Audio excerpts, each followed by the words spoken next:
You have tuned into The Ascension Show. Join T-Bone, Reverend Todd, and Northern Rebel for a kink-slanted freeform conversation podcast with topics related to healthy sexuality and the world around us. You were in Philadelphia because you actually have the Philadelphia group, right? Yeah, Philadelphia.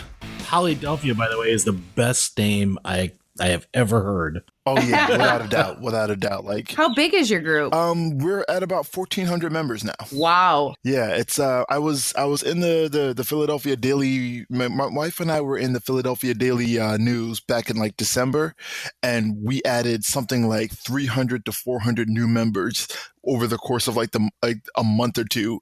Right after that happened. Wow. Holy crow. Now, does that involve some swingers? Is that, or are you guys separate? Because I know swingers with BDSM is really, there's some friction. And I was just wondering if it's the same thing with poly. There's a lot of overlap. Like, there's a lot of overlap with the kink community, with the swing community. Not as much with the swing community, but like a lot of the people who are in the polyamorous community are do also swing.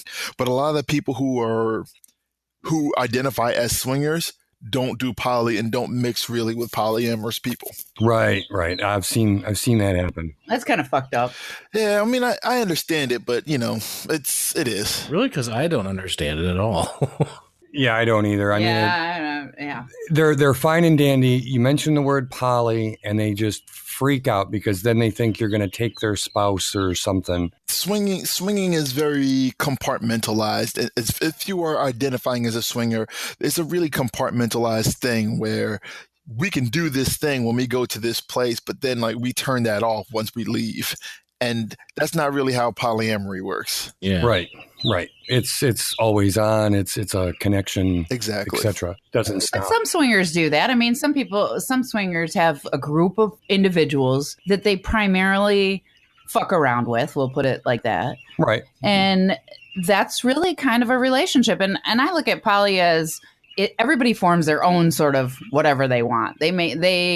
They decide what they want it to be. I agree. And that's sort of how my polyamory functions. And you've been polyamorous now, how long? 15 years? Yeah. My wife and I were in our 16th year. Nice.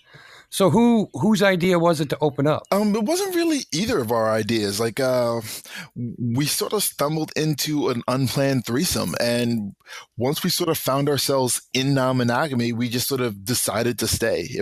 It wasn't like a conscious choice to jump into this.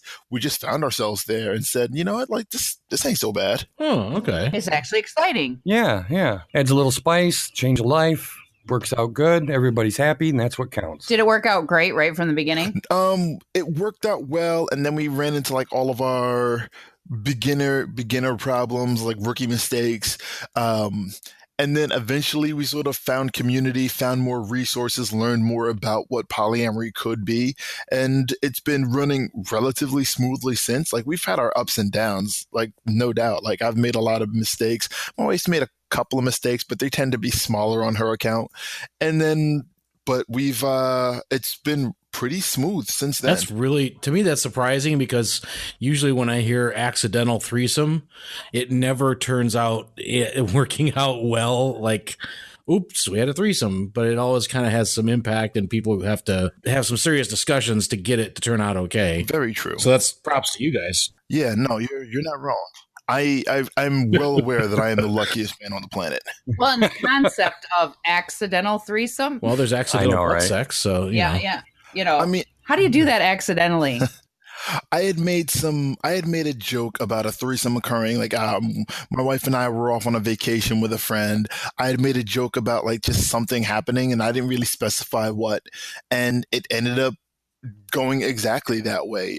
So we weren't expecting it, but all of a sudden it was like, well, we've had a few drinks. Making out with both of these women seems like a good idea right now. And that's just where it went.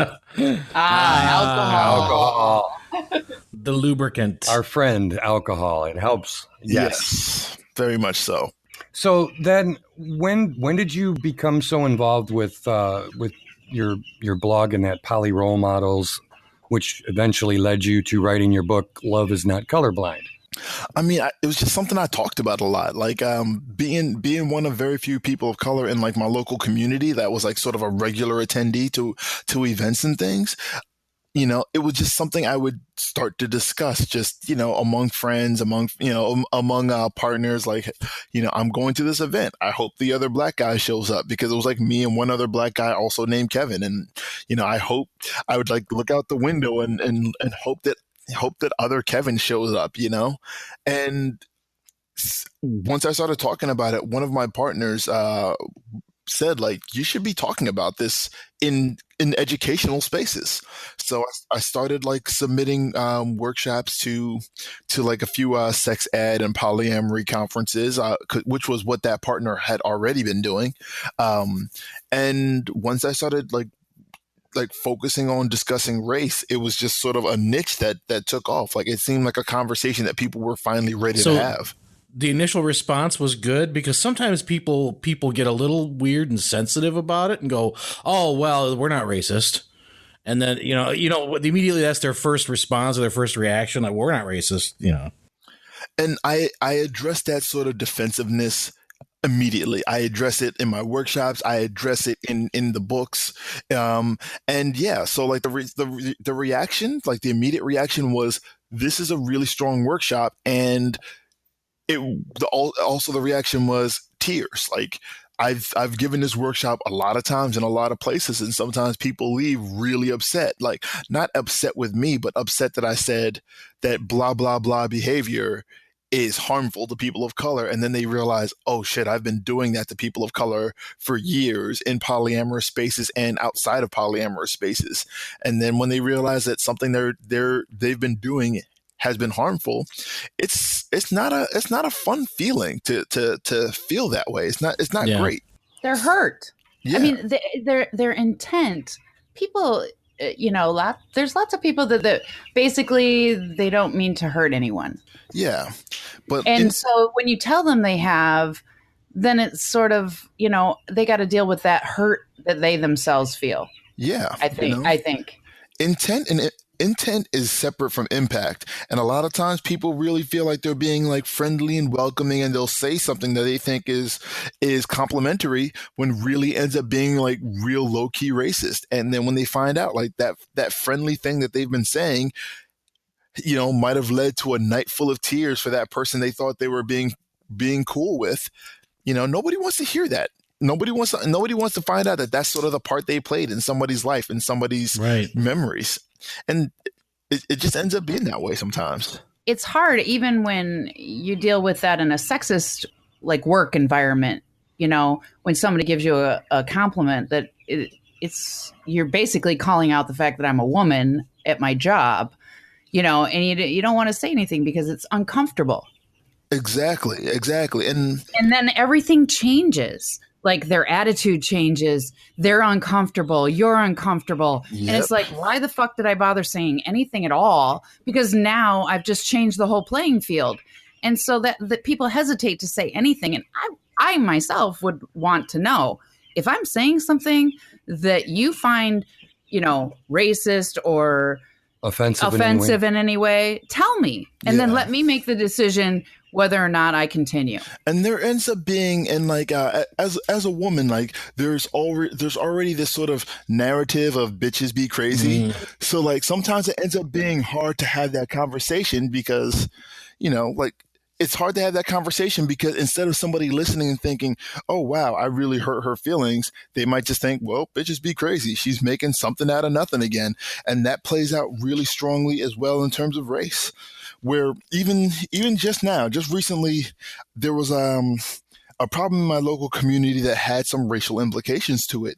And when I brought it up and said, hey, this is a problem, a few people thought, well, here goes Kevin making something out of nothing again. Meanwhile, it was a problem that I didn't even want to bring up, but there were several other people of color leaning on me saying like, hey, isn't this your job, Kev? Isn't this what you do? Didn't you write a book about this?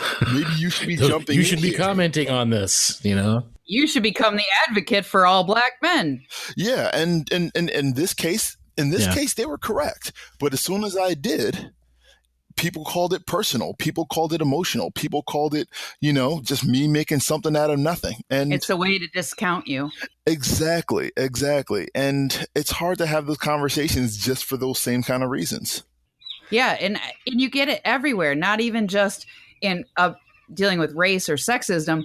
It's anything that you do that somebody wants to discount you for. And I get that a lot just because I'm a strong woman, because I speak my mind. Yeah. I'm direct, and and I'm the only one who calls it out, because people who stand up, those are the ones that get shot down. Exactly. Or they try to get discredited because you stand up for what's right. Well, that is exactly a big part of it too. Is it's okay. I'm saying this I'm cognizant of the fact that I am a white male, but I realize it's growth, and white males especially have not been forced to grow for a long time. So suddenly it's like, grow right now, please. And for a lot of white males like me, it doesn't bother me. I'm like, yes, grow. I want to grow. I want to change and be a better person every day. But at the same time, a lot of people, that's tough. That's very hard for them. Oh, yeah, without a doubt. I mean, like, when you're disproportionately, like, as white men, like, when you're disproportionately represented in terms of politicians, in terms of education, law enforcement, like the entire legal system, CEOs, when basically every growth opportunity that America has to offer is predominantly and like sort of disproportionately represented by white men, it's hard to walk around believing that that the world isn't taking that there aren't some obstacles that you just don't see, obstacles that you're just not facing that other people might have to run into. And so like there's a growth there that people don't want to see. Like no one wants to believe that they didn't work hard. Everyone's working hard. We're all working hard. We're all busting our asses to like make something out of our American experience. But there ends up being like roadblocks that other people are going to hit that you're just not.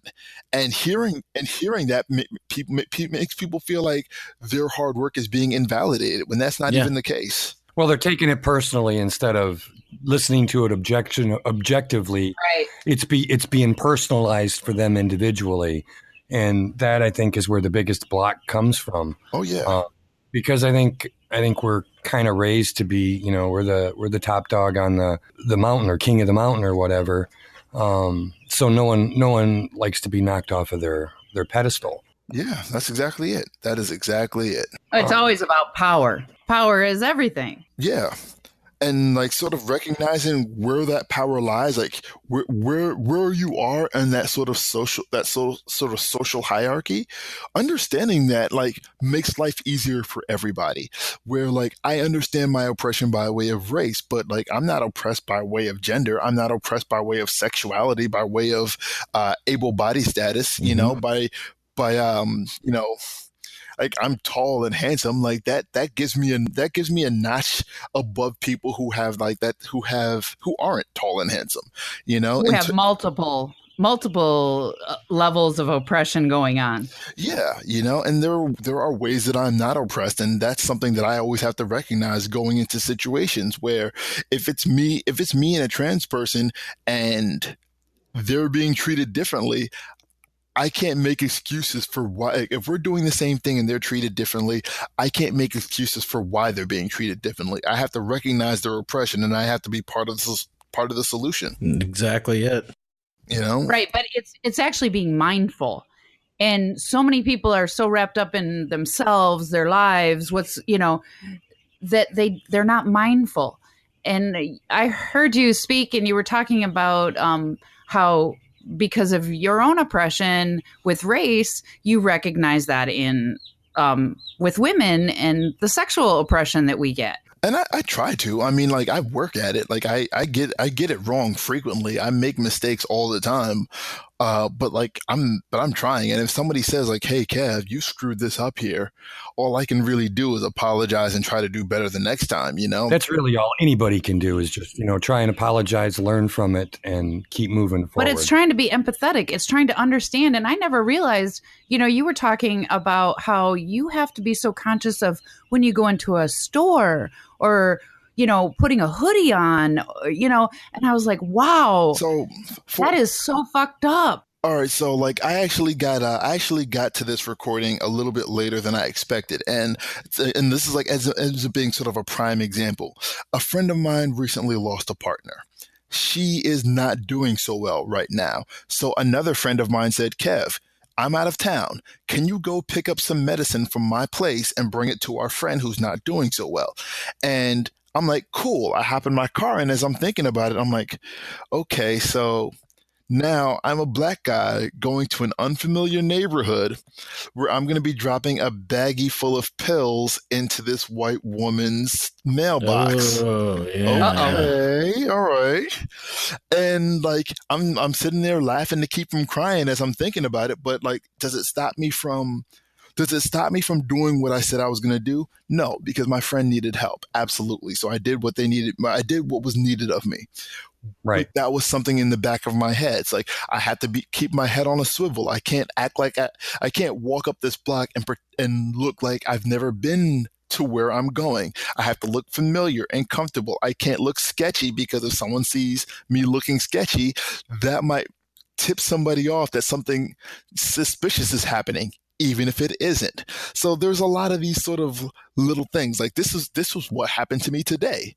Tomorrow it might be something else where I've got to keep my race in mind as a factor as part of some daily operation for fear that it might turn into something that and that's it isn't. the most fascinating thing. Yeah, to and me. I never realized that. See, I would just go get the pills and drop them off, and I would never have that level of thought about it, because I've never been forced to have that level of thought about it. You know what I mean? It's never been something that I've had to deal with in my life, and it's fascinating to me and sad to me that someone has to have that level of thought about something as simple as picking up a bag of prescription and dropping it off to a friend of theirs house, Yeah, and like I said, that's a barrier that you're not going to hit, that I have to sort of stay cognizant of. Now, how can we help? I mean, how can I help? How can the listeners help remove that barrier? Can we do anything to Is it even possible to remove that barrier at this point? I don't know how possible it is. I know that like what makes me feel comfortable is people picking up on it before I have to say something. People stepping in, like in like sort of personal confrontations, people stepping in before I have to. Where like there's something that I hear like my female friends say all the time, like if they're in a conversation and a guy keeps talking over them, having a male friend that jumps in and says, "Hey, she was talking," Yeah. or, "Hey, that's what she just said." Instead of letting someone sort of take credit for her idea, just basic stuff, calling it what it is, and like and recognizing it. I remember who is it? Andy Murray. He's a tennis player. He had just finished winning like some gold medals in the Olympics, and they were like, some of the reporters were like, "Wow, you're the first person to win the gold medal under such and such circumstances." I don't remember the exact circumstances, and he immediately said, "Well, he's like, also Venus and Serena did this a bunch of times." And like the reporter had to sort of take a pause. Like, you were just giving this guy credit for something that a pair of black women have done multiple times. So maybe you should do better research. Yeah. Right. I know, man. People are amazing. Well, something sometimes. you said earlier was, I laughed and I've joked with, we have a club Ascension, and we don't have a lot of African American guests, people of color, or club members. We have a couple. We have a couple on our staff. Yeah. What do you want me to say? People of color. I don't want to be offensive, so I don't know what the right terminology to use is at this point. I always end up using people of color. I mean, and everyone says, people say it differently. I usually say people of color. I refer to myself as black. Some people refer to themselves as other things, but I mean, I'm not the arbiter of language on this one, as long as it's not something that's like, wow, that's been out of use for like decades. But yeah. Right. They commonly get referred to by the other's name. Now, they don't have the same name, so it's not like what you were saying where there's only two Kevins. Yeah. They're constantly waiting for the other Kevin. But Frank, yeah. Everybody's Frank. Yeah, everybody's Frank, because Frank is one of the people of color that comes to the club, or that's in the community, actually. Yeah. And so we joke about it, but I wonder if that's really not a jokeable thing. If I'm just perpetuating this situation because, I don't know what to do at that point because nobody said anything to me. And, I have to wait for that. You have to tell me if I'm being offensive. Usually what I do in that situation is ask them if they're blind. But that's just I'm kind of gruff about that. But it's the people of color who are, they're saying that they get, they're talking about it, that they get mistaken for that. And I wonder if it's really, like you said, where somebody needs to step up and say, hey, that's rude. Yeah. Like that would be awesome. Where, and it's a story that I tell in the book where, I was at a polyamory event in Denver, and a couple of people had mistaken me for somebody, and to the effect that somebody actually like threw an arm over me and gave me a kiss on the cheek. And when I looked at them, they were an unfamiliar person to me, and I was unfamiliar to them. And it was realized that they were looking for like the one other black guy who was at the event. And if you looked at us, like we were, other than being tall and black and in glasses, we looked nothing alike. We were like, he was taller than I am. We were aged several years apart. But, there was this expectation that there wasn't going to be any black people there. So when you see one, you think you're seeing all of us. And right. At least there's an advantage at the club for that. There's always more. I mean, we've actually worked to try and develop the crowd a bit and be inclusive as possible. So we have pretty much all walks of life that come through our doors, and it's pretty fucking awesome most of the time. But I feel like we could be doing more, because we're in it. I've heard you talk about, being in an area, we are in an area that, there are people of color, Yeah. So we're about 5 minutes from Detroit Metro Airport. So we have that location down, and we have been getting more people of color at the club, but I'm wondering if there's something more that we could do to, make everyone feel welcome. Because like I said, we're trying to build a tribe. Yeah. We're trying to get rid of the stigma and let everybody just be themselves.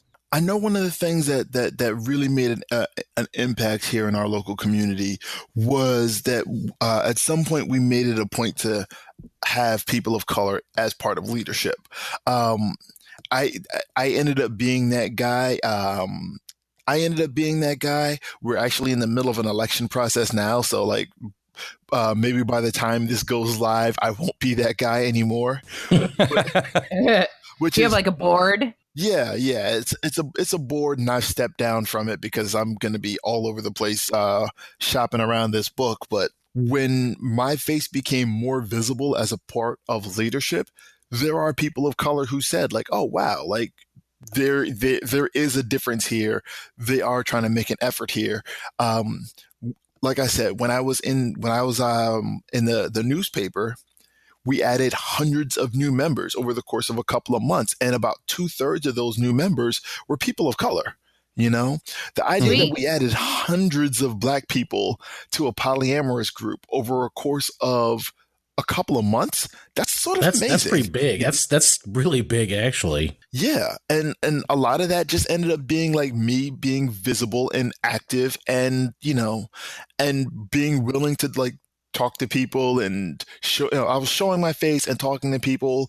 And whenever somebody had a problem, I'd be like, hey, let me make some time and talk to you, be straight up with you. Just being that guy ended up sort of being a vote of confidence for our group to a lot of people of color. Right. We actually have two that are in our management team. So I ask them all the time, what else can we do? What else can we do? Because it's so slow. I mean, you'll have, say, five or six that will show up to an event, and you think you're doing good, but you look around and you've got 100 people at this event, and it's like, it's still off. What can we do better? So I'll talk to the management team, and even they're not even giving me answers. So I don't know. I mean, I don't want to give it away, but like I've got a lot of stuff. Right. I got a lot of stuff in the book that's sort of like proactive things you can step in and do. A lot of it ends up being rewriting your own thinking on the subjects, but other than that, there are also like like specific things you can do with your community, specific things you can do with neighboring groups, ways that you plan your events, just things like that. Yeah. Okay. Well, while you mention your book, why don't you go ahead and give yourself all the plugs here real quick in the middle? All right. Well, the book is called Love's Not Colorblind, Race and Representation in Polyamorous and Other Alternative Communities. The official release date is March 30th, but man, if we haven't broken street date already. We've broken street date by over a month. Like, people keep sending me pictures, tagging me on Instagram saying like, hey, I've got a copy of your book. And I'm really excited about it. I'm really excited to see what the reception is for it. You got good reviews on Goodreads. Yeah, you got good reviews already. So I think you're doing good. I think you're doing good. How's that? We're breaking in here real quick to let you know about Club Ascension Memorial Weekend Chicken Barbecue Lifestyle Event, bringing in some special guests from out of town to present and teach. Get your tickets now before they sell out. Special event coupon code when you go to buy your tickets for listening to this show, you can get $5 off. Use the code CHICKEN and we'll see you there. Pressure, because now you're looked at as a role model, as a mentor, as someone who is a voice for the community. How does that added pressure and stress play on you? Because I know what it's like here. I mean, it doesn't bust me up too much. I mean, like, I have my moments where things get really stressful. But for the most part, what I remember is that, like, I'm a flawed human being, and poly role models is about people's flaws as much as it's about people's successes. So I'm not really hesitant to point out, like, a lot of my worst features. Like, if I've made some mistakes in my polyamory and I've aired them out publicly, I've screwed some stuff up. I've gotten, I'm not afraid to make an apology. I'm not afraid to pull somebody aside. You're not human. Are you human? A little bit, mostly, altered carbon. All right. But, so I don't feel sort of a pressure to be perfect under any circumstance. I think sort of the biggest stress is that a lot of the stories in the book, a lot of the stories that I just sort of tell as part of my blog, as part of my work, as part of my life, a lot of them come from a place of pain. A lot of them come from a place of discomfort where, it's not easy for me to talk about. It's not easy for me to talk about, a time where I was fetishized because it hurt that I was fetishized. Mm-hmm. Right. But if I talk about it, somebody else feels comfortable talking about a time when it happened to them. If we're both talking about it, somebody else feels comfortable talking about a time when they did that to somebody and didn't realize how harmful it was. So just airing myself out, the goods and the bads, ends up being a positive thing regardless. I mean, does it take a toll on you to have what you're doing is great, but it's got to be tough to be like that open to everybody. You know what I mean? That transparent to everybody. With your pain. I mean, like, I'm very much a laugh to keep from crying kind of guy, and I say that 100 times a day because like even this thing I just talked about, like, bringing medicine to a friend, like, I said it, and the person I said it to, they felt, like, oh no, like I kind of sent Kevin into a bad situation, but I was laughing about it when I said it. Like, what I realize is that for every negative interaction that I have, that I talk about, there's a dozen that I've forgotten. Mm-hmm. There's a dozen that I don't talk about, So the ones that I talk about are the ones that are sort of brushed off enough that I can sort of laugh about it for the most part. Okay. Mm-hmm. Mm-hmm. Yeah. I mean, it's not easy, but like I've got a pretty decent self-care regimen going. I play a lot of video games. I go for runs. I fuck a lot. I'm doing okay. That's a good self-care regimen. Yeah. Well, so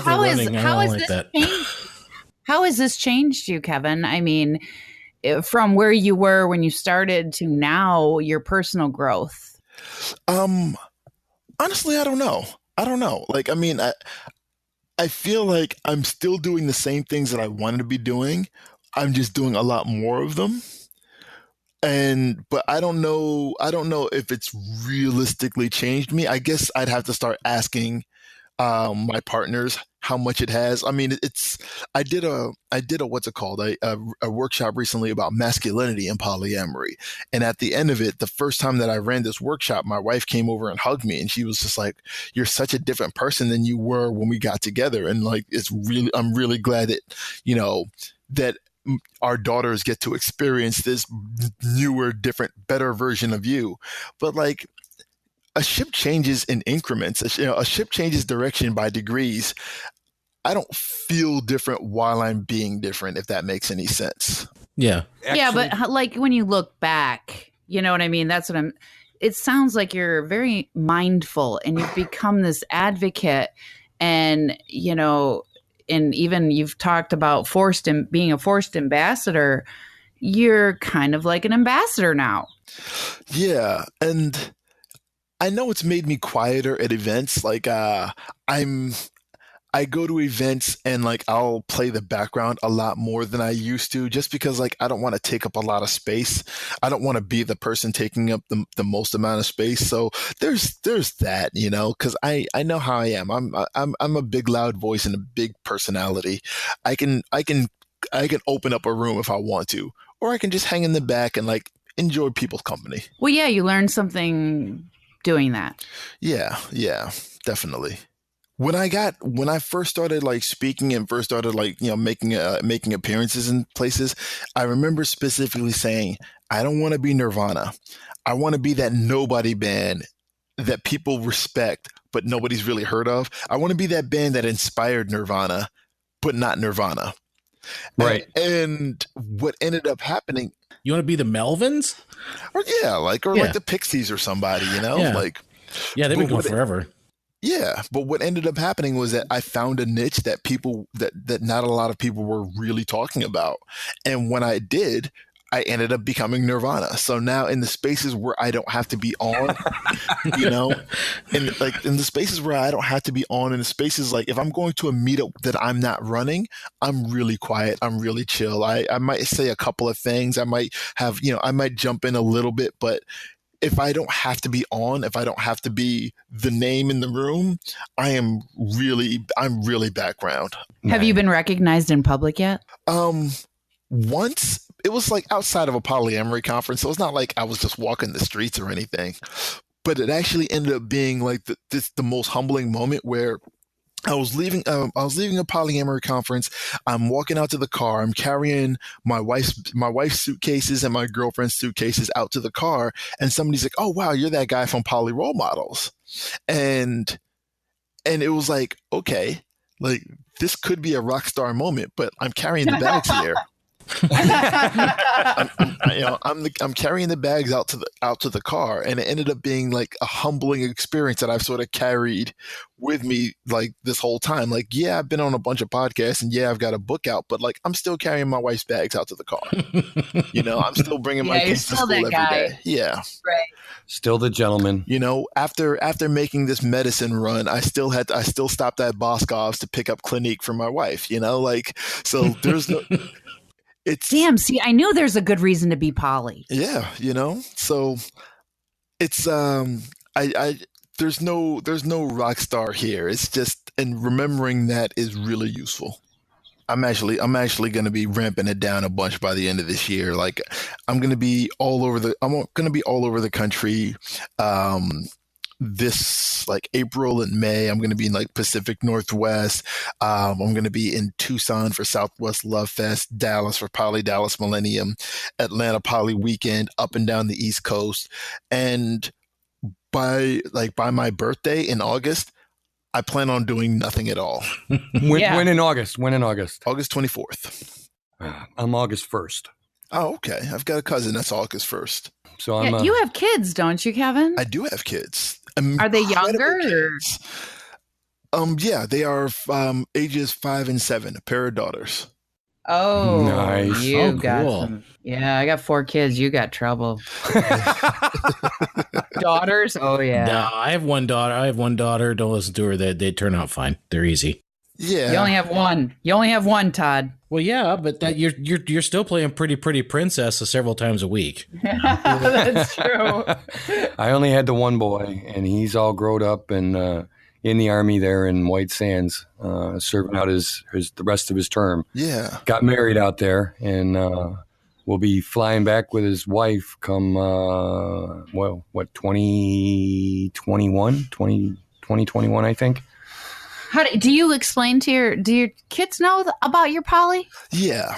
They're well aware that, like, they see their mom and they see their dad, like, because I live with my wife and our two daughters, and they see the other people in our lives. They recognize that mommy and daddy have a lot of friends, and they can pick up really easily when a friend is more than a friend. But we only really give them sort of age appropriate information, but they can pick up on the familiarity between, friends and partners and so on. The only time, they know love.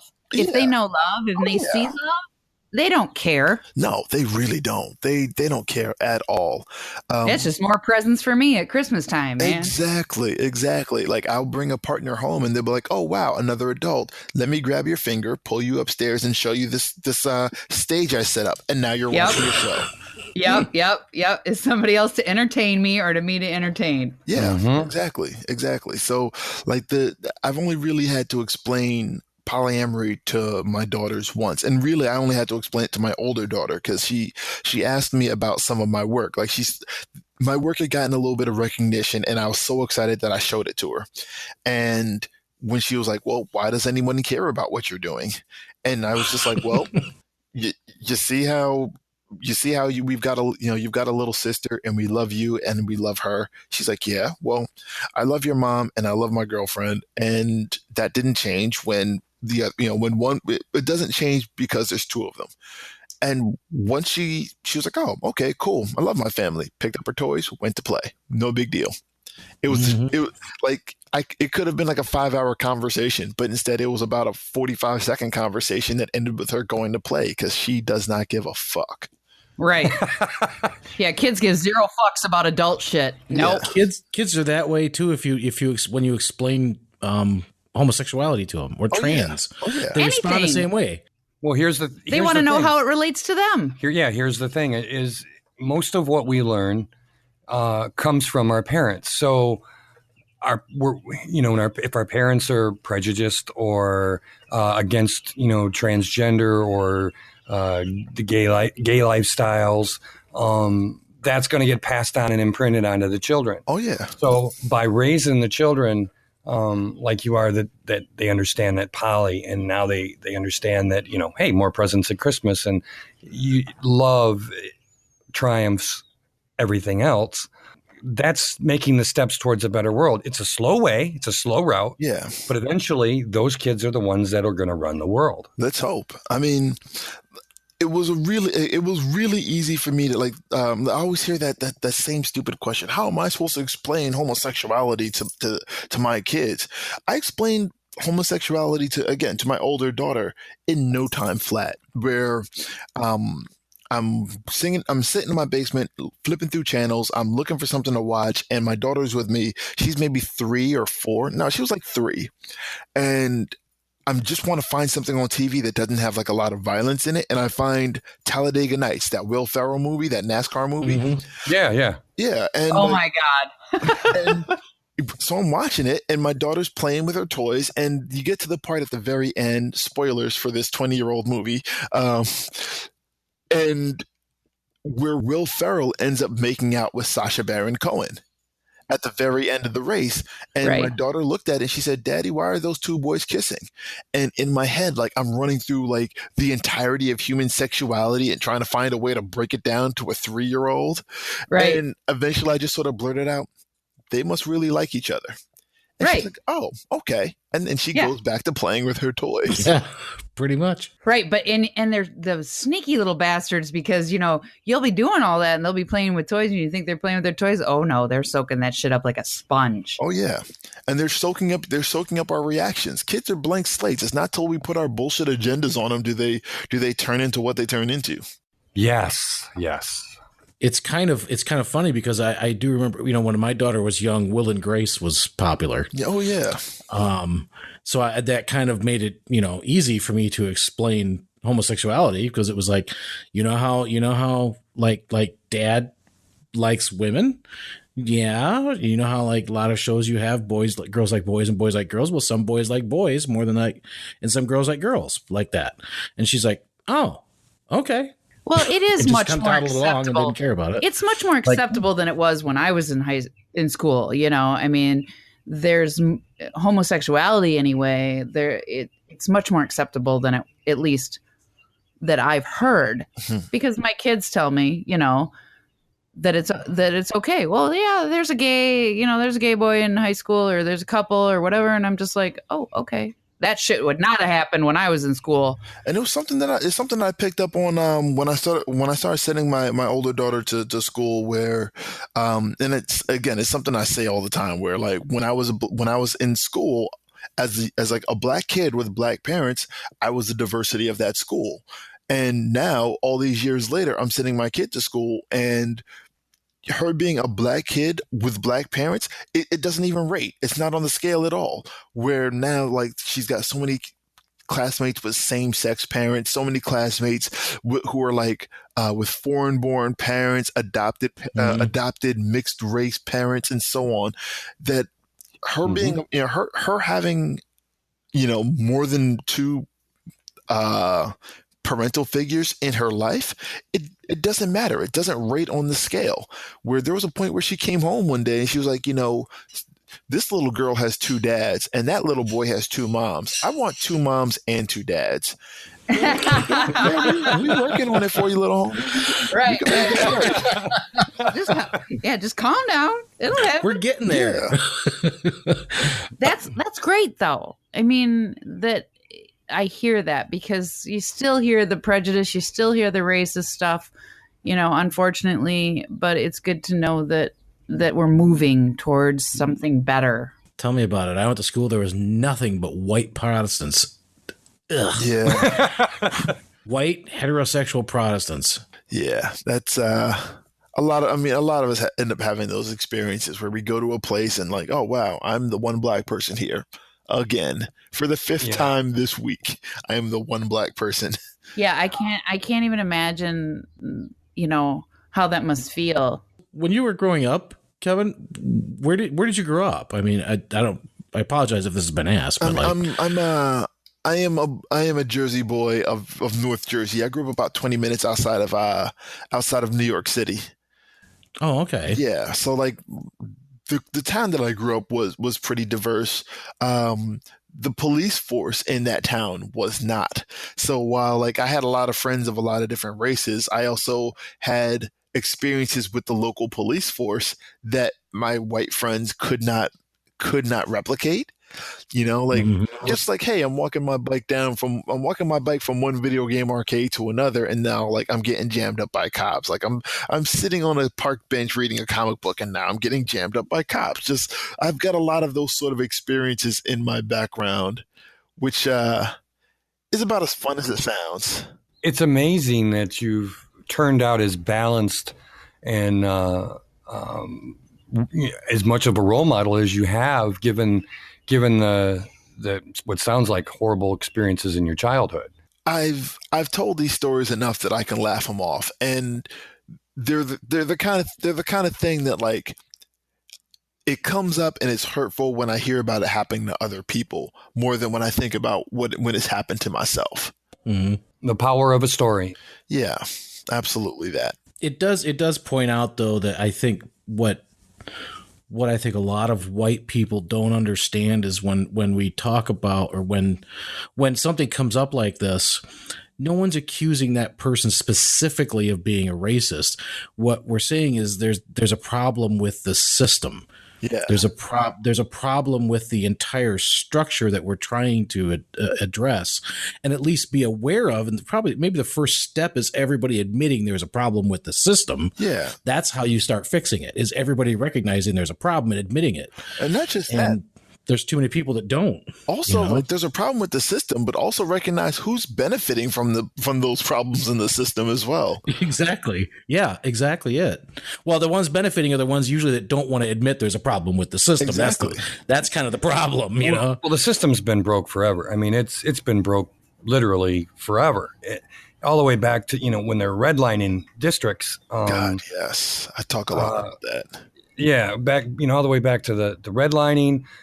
Gun control wasn't an issue until the Black Panthers were armed. Yep. I mean, it's ridiculous.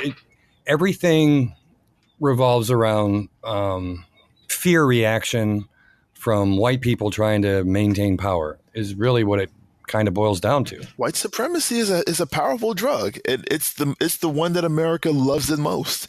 White supremacy and like guns are like America's religion. Yeah, I'm a pro gun guy myself, so I can kind of relate to that, but not on the other side of it. Yeah. Okay, so I have to ask. Probably the most important question of the night. Are you tired of getting asked for what you thought of Black Panther? No. Okay. Black Panther was fantastic. I'm never going to get tired of I ask everybody what their opinion of that movie is so far. I still haven't seen it yet. I mean, like there's a Dave Chappelle skit from when he had his show going where it was him and Wayne Brady, and something he used to say, something that they could said a bunch of times is, black actors, man, black actors, we got to stick together. And like, I'm very used to shouting out lots of black people when I make appearances. I've keep like a bunch of names ready to say like, yeah, I'm doing this work, but there's also these 4 or 5 other people. And I said black actors all the time. I've replaced that over the last few weeks with Wakanda Forever. I've been saying Wakanda Forever all damn day. Like I hashtag it on Twitter. I was in Toronto recently where like I was saying it to random strangers. I was doing a keynote at a conference in Toronto, and like I said it like 3 times in there, with the cross arm salute. Like I am all about Black Panther right now. Love it. I actually used to read the comic back in the 70s when it was first out, and they kept getting intertwined with Iron Man and stuff, and it was. I was just fascinated with the comic back then. So now I'm gonna have to go see it. I love what they've done. I don't know what you're talking about. Yeah, it's such a good movie. Like I went into it expecting to get like a really good superhero movie, and it is a really good superhero movie, but there was such a social commentary that I did not go into the movie expecting. And like I was never really that big of a fan of the comic book. Like I read it a bit in like the 80s and 90s when they were tangling up Black Panther and Daredevil a lot, when those two like teamed up a bunch. Oh, yeah, I didn't read it back then. I read it back way before. Yeah. I'm very old. just to put that out there, Kevin. Yes, he's older really than dirt, old. And dirt was before water. Fair enough. But I wanted to see it because I'm a fan of the Marvel Cinematic Universe. I wanted to see it because I actually went to school with the guy that played Black Panther. I don't remember him at all. Like his face is not at all familiar to me. But when I look at the years that he went to Howard and the years that I went to Howard, we were in school together for about 4 years, and I was in fine arts. I assumed he was in fine arts. But yeah, he is not at all familiar to me. But I'm proud that we went to the same school.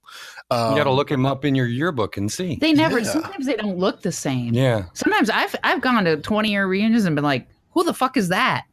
And I graduated with like 70 kids, so I should know. Fair. Yeah, like apparently, yeah, we went to college together for a number of years. But so I wanted to see it for those reasons, and I wasn't expecting it to be nearly as good as it was. Isn't it the number one money making Marvel movie? Not the Marvel Cinematic Universe, but it's coming close. Like it overshot like opening weekends. It overshot like I think everything except for like Avengers, like the first Avengers movie, and like it's been making money hand over fist. So Yeah, but the movie's got legs, man. It's still making money. So Kevin, how well did you think your book? How well do you think your book? I mean, do you have like some idea, or are you just like, nah, I just wrote it. It's what I just did it for the educational purposes. I don't really care if it is a #1 bestseller or. I mean, I have no idea what the success of it's going to be. I know that like the buzz that I've been receiving about it has has surpassed what I thought it would or could be. I don't know how that's going to translate to sales. I don't know how. I mean, like I said, I'm going to be all over the country touring. I don't know if anyone's going to show up to those appearances, but I know that like the couple of conferences that I've been to, I've sold out all the stock that I've had. Nice. The book tour crowdfund campaign that I had going, that went really well. So if everything keeps going really well, then who knows, you know? Good job. Congrats, man. Thank you. You could have a second Serious book. congratulations. Yeah. I mean, the masculinity and polyamory workshops that I've done went so well that like, I feel like that deserves a book as well. Yeah, that sounds like a very interesting topic.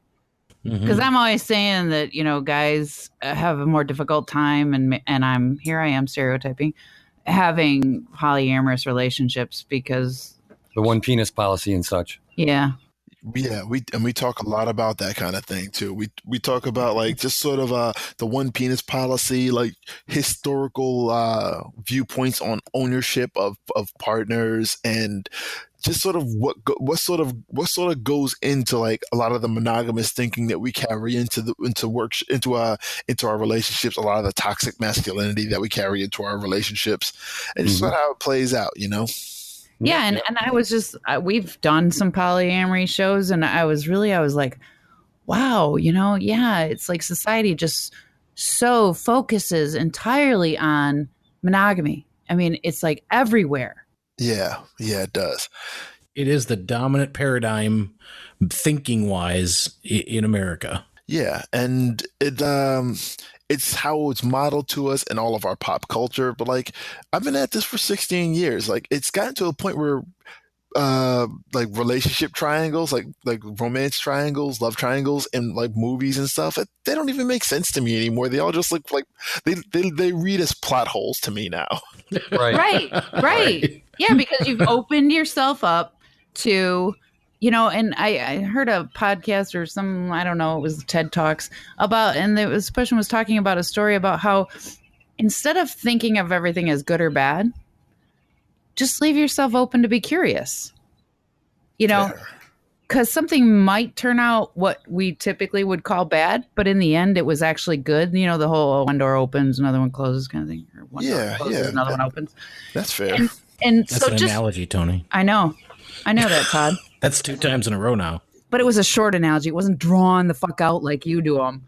You'll have to excuse us, Kevin. Tony's traditionally very against analogies, so I don't need them. That's all. When she pops one up, we have to kind of poke her. Gotcha. I get it. I made it quick though. It was a quick one. So, you ever come by Detroit at all? Unfortunately, I've never been to Detroit. I feel like I've probably like stopped over in an airport, but like that doesn't count. No, it doesn't. Everybody's been through Detroit Airport at least once, getting somewhere else usually. Well, we need to fix that. I'm thinking, you know, maybe bringing you out to the club and having you do some workshops or presentations out there. I think it'd be good to have you out. I'd be about that, and I do have like friends in Detroit that I'd love to go see. Awesome. Yeah, it's actually a really cool city in the warm weather. Yeah, definitely in the warmer weather. And if your plans change and you're around Memorial Day weekend and you want to eat some fresh chicken because we're raising them, then we're going to cook them. Yep, the chickens you hear in the background are the chickens that will be served up at the barbecue. They're the best chicken. Wow. Yeah. Or we'll probably do a pig roast later in the year. Yeah, we're going to do a pig roast in probably around Labor Day weekend. But we're not raising that fucker again because you cannot cook the look of betrayal off their face. I'm telling you.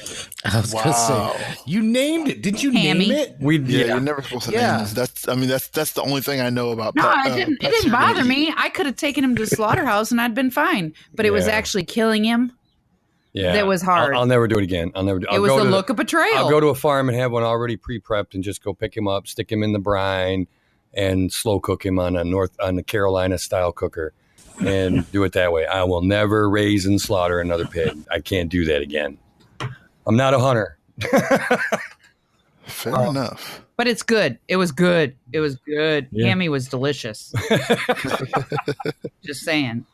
All right. Well, we'll call it a wrap at this point. I Thank you. I can't thank you enough, Kevin, for coming on. It's been great talking to you tonight. Hey, I really appreciate you having me on. Thanks a lot, Kevin. I'm looking forward to reading your book too. Me too. Yeah. Yep. Oh, I'm very excited. You can find the book on Amazon. I want to say pre-orders are available, but since they're actually shipping out the pre-orders, it's just available to buy. And all the info for my book tour is at polyrolemodels.tumblr.com, and especially at facebook.com/polyrolemodels. I'm also on Instagram and Twitter at polyrolemodels for both. Yep. I'll make sure to get all that noted on the show notes too, so that people can find you pretty easy. Awesome. Thank you. Thanks, Kevin. Thank you.